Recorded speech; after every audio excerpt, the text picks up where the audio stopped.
right there is my 2012 McLaren MP412C, and in my opinion, and by the end of this video, all of your guys' opinions too, it is the most underrated supercar, and it is the best bang for buck sports car, supercar, whatever you want to call it, out there at the moment. This thing is the most slept on that I've ever seen. Whenever people are talking about like underrated supercars or like cheap supercars, they always bring up like, oh, Gen 1 R8. That is nothing compared to this right here, and I'm gonna prove it. So let me show you guys around my 2012 MP412C, and let me tell you a little bit about it. So I bought this car back in 2021 for $96,000, 107 after taxes and licensing. It had 15,000 miles on it, and in the first year, I put 15,000 miles on it with no hiccups, just regular fluids, regular oil changes, trans fluids, clutch fluids, no issues. Everybody tells you that these are unreliable, and they are wrong. If you buy one that has 0 miles on it, yes, every seal in the engine bay is going to be dried up and you're gonna have issues. But if you buy one that's been driven regularly, at the end of the day, it's a McLaren, it's a race car. If you buy one that's been driven regularly, has a little bit of healthy miles on it, oh, you're gonna have the time of your life. So this car right here is a 3.8 liter twin turbo V8. Now 3.8 liters, no, it's not gonna have the Ferrari deep growl. It's not gonna have the Lamborghini or R8 high revving V10 sound. No, it does not have that. But what it does have is extremely balanced performance, acceleration, everything.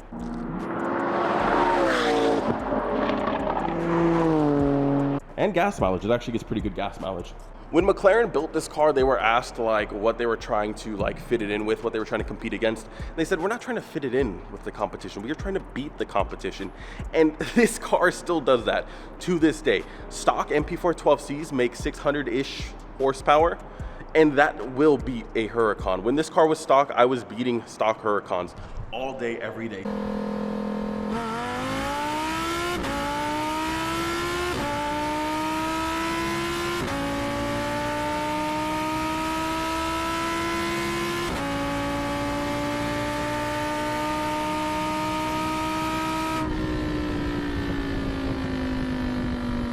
Since then, yeah, we are full bolt-on E85. We make around 700 horsepower, and we will actually be driving it in a bit. I brought my draggy so we could see exactly how it does with just minor modifications. You don't have to twin turbo these. They come twin turbo. You could upgrade turbos, but you don't have to. I'm gonna show you with just full bolt-ons and E85 how fast these are. We also have some MV forged Dimag carbon wheels, which I absolutely love. And these come with gigantic carbon ceramic brakes, along with Voodoo's custom center exit exhaust, intakes, M Engineering's E85 and 91 tunes. It's pretty much full bolt-on E85. On E85, it makes about 700 horsepower, and for the price, you just can't beat it. You're gonna tell me you could buy a car for less than 80 grand that has carbon ceramic brakes, beats Huracans, has doors that go up, and it looks decent as well?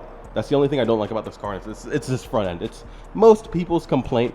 It's the front end, and then people complain about the reliability.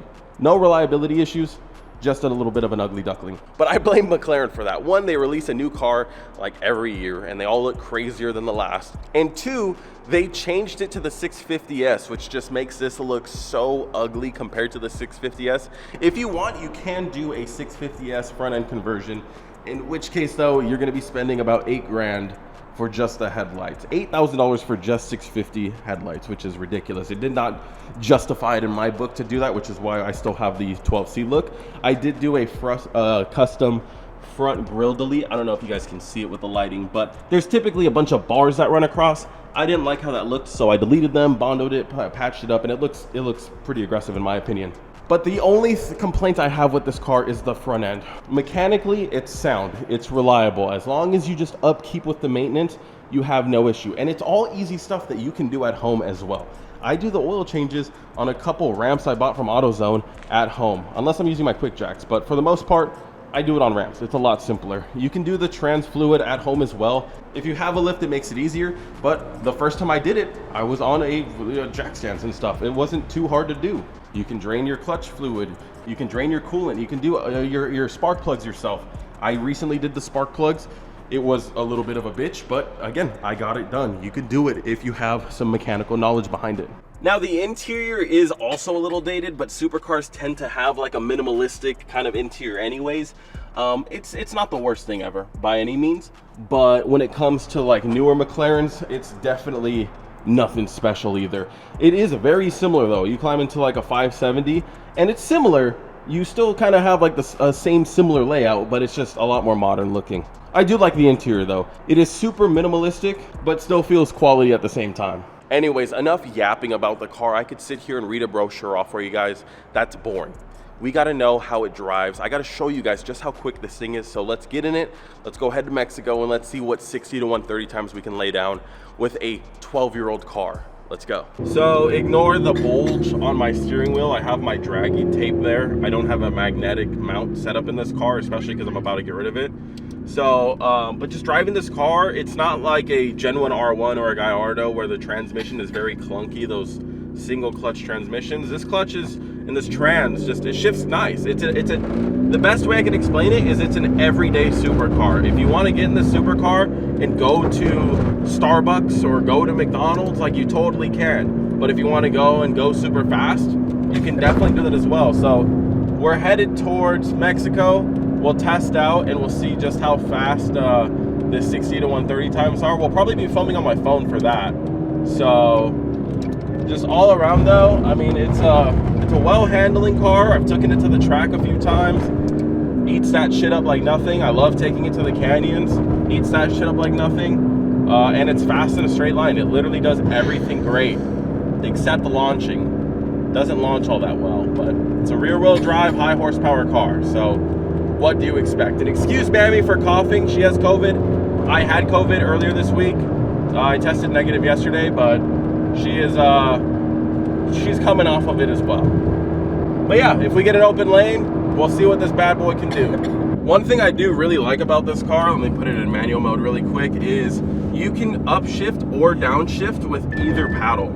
So you know how typically if you want to downshift, you pull the left one. If you want to upshift, you pull the right one. Well, if you do the reverse motion, so if I push the left one, I will actually upshift. So look, I'm going to downshift a couple times with the left one.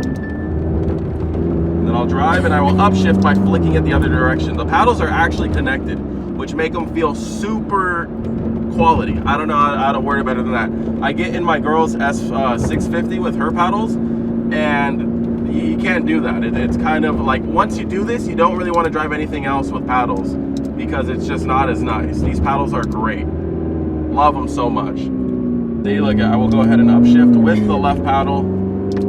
Super easy. Love it so much. You can one-hand drive with paddles.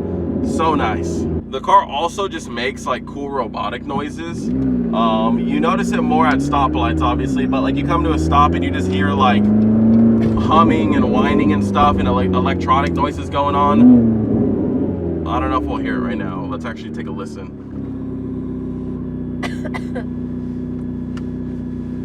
What are we listening for? You don't hear those noises? I hear them all the time. I love that. It's like the car's talking to me. But not only that, the car just handles extremely well. Like,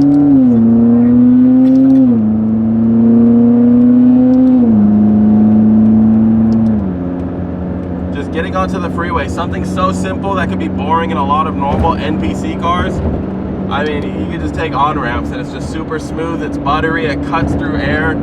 Oh, this is a great car.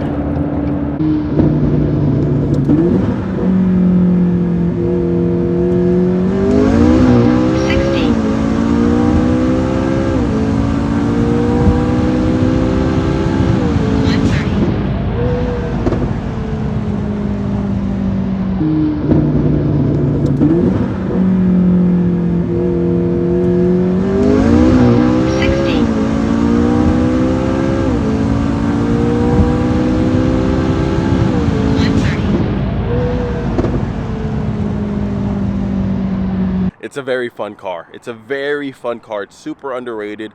I wish I made these videos sooner because I'm like about to sell this car.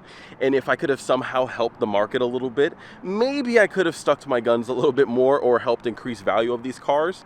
But it's such a fun car. I am going to miss this car. I love this car near and dear to my heart. I mean, it was my first supercar. And although my next car isn't exactly a supercar, that's a little bit of a hint for you guys. I think the next car is going to perform just as good as this car, especially if we matched up mod for mod. I think my next car would probably beat this car. But anyways, yes, I love this car. These overly slept on. I hope I hear these more in the underrated supercar discussion, because they just don't have the issues that people say. People say, oh, don't touch these older McLarens, they have electronic issues. And besides my airbag light and then my faulty tail light, they just don't have those issues. I'm sorry, it's just not as bad as the cars people say, which is good for most people because that brings down the value a lot. So if you're looking for a supercar, I couldn't recommend this car enough as a great starter supercar. But let me know your thoughts down below. Did I forget any potential slept on supercars? I don't think so. Let me know. Anyways, subscribe, and until next video, peace.